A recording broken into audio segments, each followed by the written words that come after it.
Formula yang dimaksud di sini adalah penentuan bobot untuk masing-masing kriteria yang sudah kita tentukan.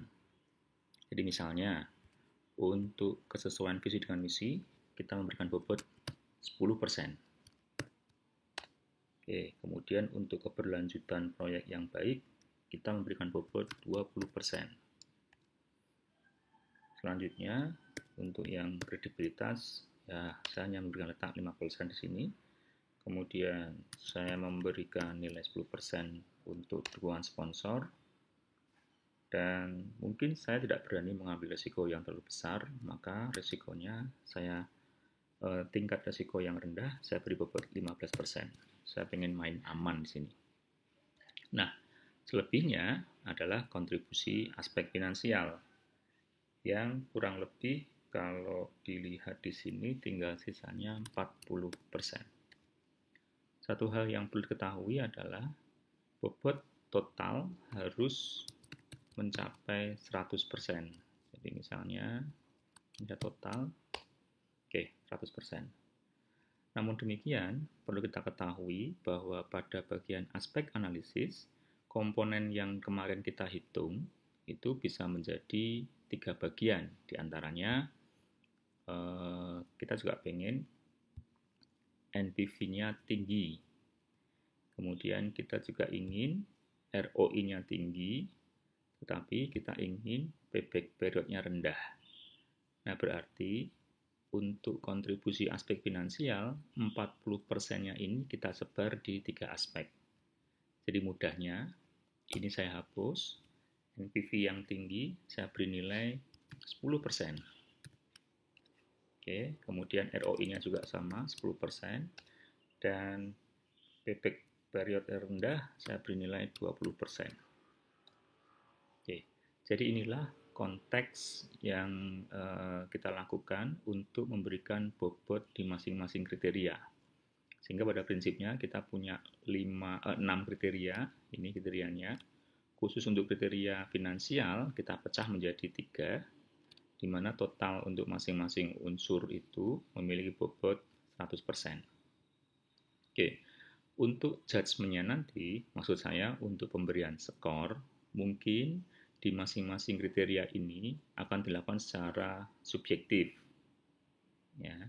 Nah, pemberian angka misalnya saya memberikan nilai 70, 80, atau berapapun, itu nanti berdasarkan expert judgment atau mungkin diskusi yang disepakati bersama. Nah, khusus untuk nilai-nilai seperti NPV, ini kita perlu membuat kriteria baru. Jadi misalnya, case yang kemarin kita lihat, apabila NPV-nya 171.000, itu kira-kira weighted score-nya kita akan beri nilai skor berapa. Nah, untuk itu, kita bisa membuat ketentuan sendiri di sini, di mana misalnya saja, kita buat ketentuan. Kita akan memberikan skor 100 jika NPV-nya lebih dari 100.000. Kita akan memberikan nilai skor 50 jika NPV-nya berada di kisaran 50.000 sampai 100.000, dan selanjutnya. Kita akan berikan skor 0 pada sebuah project jika NPV-nya kurang dari 10.000. Nah, jadi batasan ini nanti kita gunakan untuk menilai NPV-nya. Seberapa baik NPV-nya, kita masukkan ke dalam sini skornya, maka kita bisa hitung berapa weighted scoring-nya. Demikian juga dengan ROI.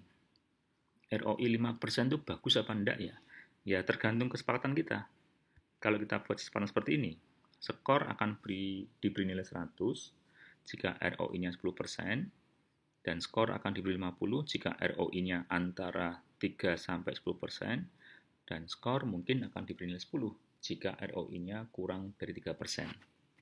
Contohnya misalnya, kita lihat ROI dari project A 3%, maka berapa sebenarnya skor ROI-nya?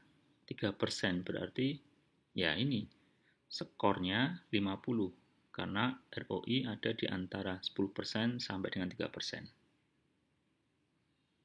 Oke, demikian juga dengan payback period, kita buat rule, payback periodnya kita beri skor 100 jika PP-nya 3 tahun, di bawah 3 tahun, dan seterusnya.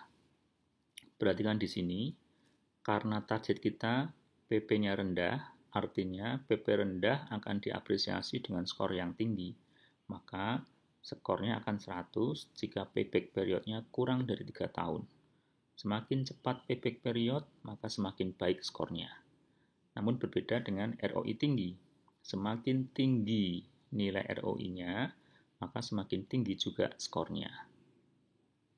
Oke, semoga bisa dipahami. Kita akan segera lanjut untuk perhitungan yang sebenarnya.